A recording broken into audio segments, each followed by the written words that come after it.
So today I'm going to talk about the 10 easiest vegetables to grow for beginning gardeners. Now obviously that is going to be determined by your location and your weather. However, the 10 I picked I think are relatively easy for most people to grow. Now you do have to remember to pick vegetables that you actually want to eat, whether they're easy to grow or not, because if you're not going to eat them, it's kind of silly to grow them. Now my number one pick are leafy greens. This is some chard, and most leafy greens you can do this. You can take scissors. You can take scissors and just cut the outer leaves. And then the plant will continue to grow from the center. So these have been harvested off before. These actually overwintered quite nicely, and we'll just continue to pick around the outer edges, and then the plant will continue to grow until it shoots up a flower stalk. Now I'm not just talking about Swiss chard, I'm talking about any sort of leafy green. Lettuce, bok choy, collards, kale, spinach, arugula, or rocka as it's called in the UK. Every single one of those plants, you can harvest the outer leaves and then the plant will keep growing. So you actually get a lot of food in a very small area. Now you can grow a beautiful head of lettuce, or we could have kept it growing and just kept picking off the outer leaves, and it would end up being multiple heads of lettuce throughout the season. Now leafy greens don't need as much sun as plants that produce a fruit. So if you just have a partially shady spot, they're a great plant to grow there. They're extremely nutritious, and there's so many different varieties of leafy greens that there's bound to be something for every family, for every season. And I don't find that we have a lot of pest and disease problems here where I'm at with any of those greens I mentioned. They all grow really well. Besides slugs. Slugs will wipe out greens in a heartbeat. I did make a video about slugs. I'll link it down below on how to manage slugs. But slugs are probably the #1 enemy of greens. Second choice is a radish. Not because they're my favorite, but they're so easy to grow. They germinate and pop up out of the ground in just a couple days. In less than a month, they're ripe and you can eat them. And not only do you have the bottoms, but the tops are also edible, and they make really great greens that you can just throw into soups and stews and smoothies and whatever. These tend to be a little spicy, and sometimes people don't like that and children don't like it, but if you roast them, it makes them quite mild and a really nice potato substitute if your dietary restrictions don't allow for the nightshade family. It's not the same, but it's pretty tasty if you can't have potato. So my favorite thing to do with these seed is to mix them up with other seeds that take a little bit longer to germinate, and then they'll germinate rapidly and they mark the row. A lot of lettuces and things, they look really similar to the weeds in your garden that are going to be coming up at the same time.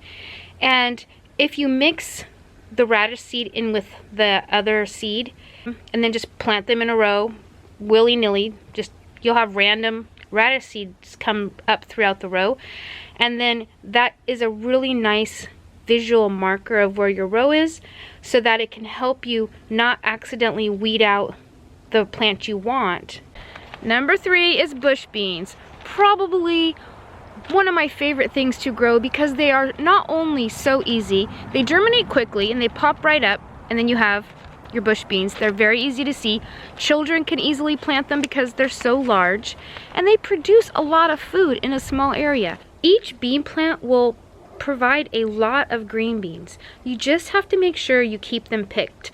Once the beans start to form, you're going to need to check them every day or two to ensure that you're getting them when they're nice and young like this and the beans have not started to mature at all. Now the reason that is important is because the plant's whole job is to produce mature seeds so that its life cycle can continue. The seeds mature, they dry out, drop to the ground, another plant can germinate and grow. When the seed is not maturing on the plant, then it keeps producing blossoms and beans. Now these do need a warmer soil temperature for them to germinate, but once you do have that warmer soil temperature, these guys germinate really quickly. And the bush beans, some varieties are ready to pick within 50 days. They're pretty quick. Plus they produce flowers, and so they're going to be luring bees and other pollinators into your garden.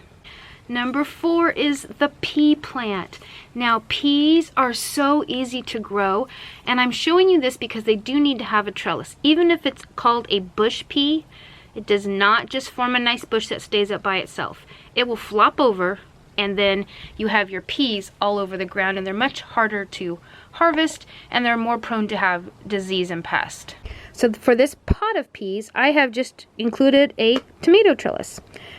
You could use a little circle of wire and let them grow up the wire. But peas are awesome. They germinate really quickly and they grow fast.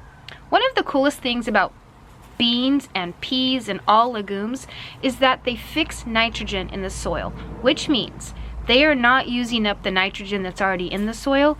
They are using nitrogen from the air. So there's these little bacteria that attach to their roots.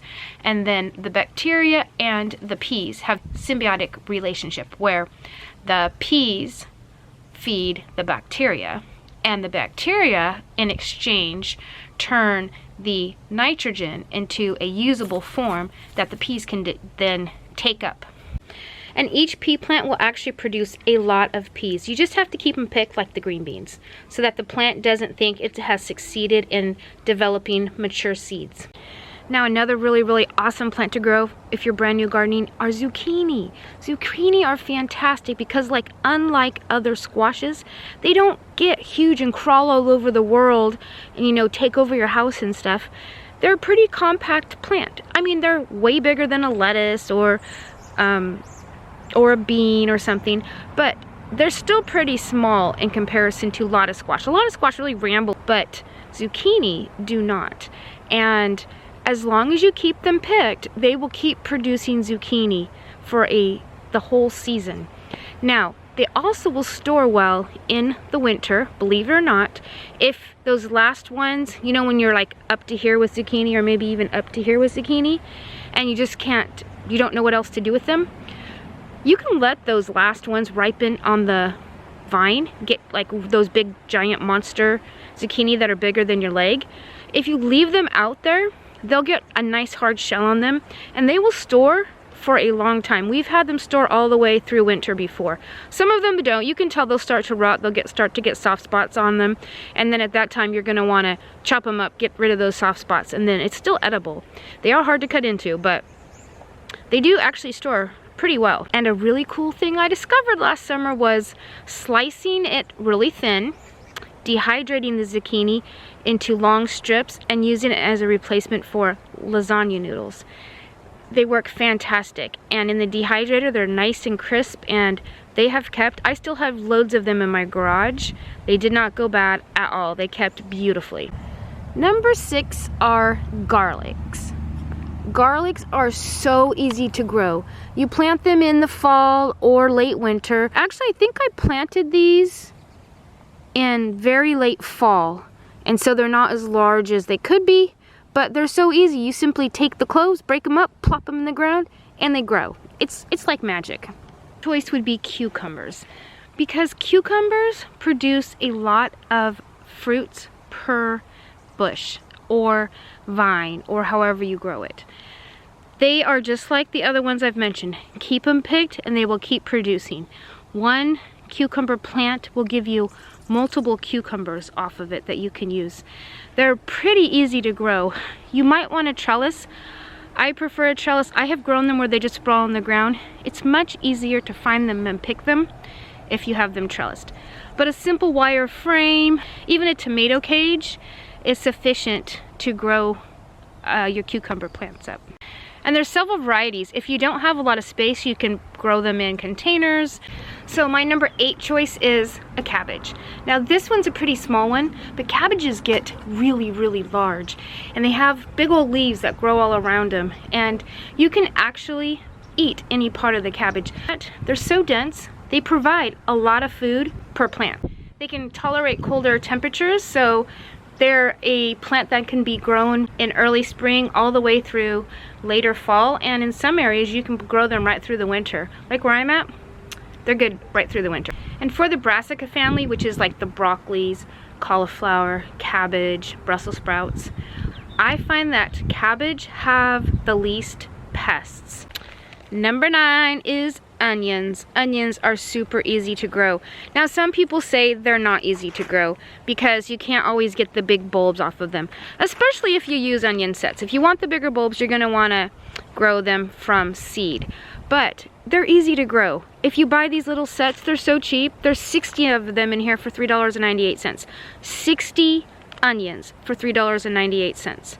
Even if they don't grow big old monster bulbs, they're gonna grow some sort of a bulb. Plus you can snip the tops and eat them like green onions. I don't think you can go wrong with onions, whether you get them in the sets like I just showed you, these guys, or you buy transplants, or you sow them by seed. They grow really easy. You can sow them now. So what if they don't get the world's largest onion on the end of them? They're not hard to grow. You do want to look for the variety that works best for where you live. If you live in the north, you'll want a long season variety because you have longer days of sunlight. If you live in the south, you want a short season variety because you have shorter days of sunlight. And the onions bulb up dependent on the amount of sunlight hours they receive each day. If you live in the middle, you want an intermediate onion. So I would imagine wherever you live, that's the kind of onion they sell. And if you order one from a nursery in a catalog, just look for your right number of daylight hours. You want long day for north, short day for south, intermediate for the middle. And onions have very few pests. I never have any issue with pests. In fact, they detour a lot of pests, just like garlic do. So for number 10, I had to go with a tomato. So here's some of my indoor tomatoes, my little teenager plants. It was between a tomato and a potato. Both have flowers, so they will be attracting pollinators into your garden. So that was a tie. I feel like both really take up about the same amount of space, so that was a tie. Both are really versatile in how you use them for eating and cooking and things, so that was a tie. Both can have some disease and pest issues. In my experience, I haven't had a lot of problems with that. Nothing that I can't see and remedy right away. So that was a tie. But what made the tomato win above the potato was I really think you get a lot more food from each tomato plant than you do from a potato. A potato, in my experience, can be really iffy.